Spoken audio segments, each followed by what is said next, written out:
Hello friends, because we are in Women's Week, today we're gonna talk about dysmenorrhea or menstrual cramps.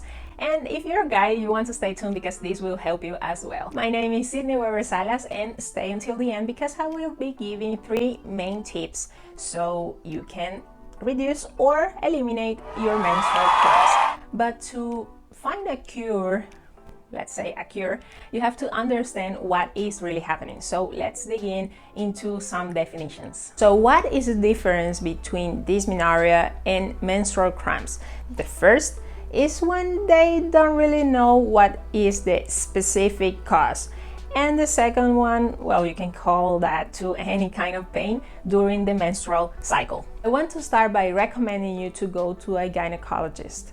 Even if you don't have cramps, it's important to do daily checks. I'm not a big fan of going myself, but I see it this way. If you go and do the test and you have nothing, then you have nothing to worry about and you can be reassured. But if there's something, then you can have a heads up earlier. And this advice goes for both sexes. The rates of men going to the health professional, it's very low, but it's very important, even if you're a guy or a woman, to go and do your daily checks. Have you heard about prostaglandins?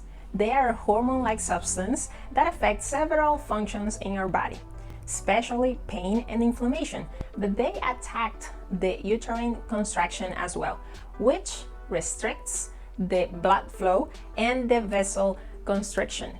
These two last problems result in a lack of oxygen, which stimulates the pain receptors in that area. So finally, what can you do to reduce or eliminate your menstrual cramps?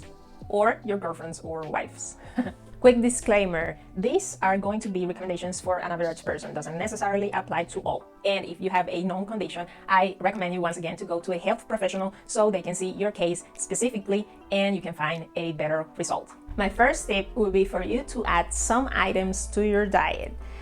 Prostaglandins have been recognized to affect the gastrointestinal system as well. So since your body is going through some process, you can help it by having a lighter meal every meal. Try avoiding as much as you can dairy since it's inflammatory food, and add some food that has lots and lots of magnesium and vitamin E. For example, avocado, banana, spinach, and seeds, especially sunflower seeds.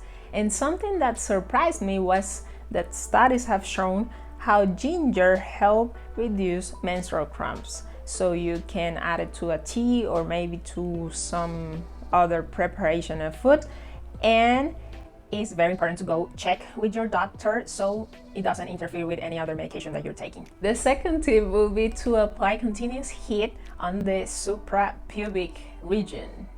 That is simply below your belly button.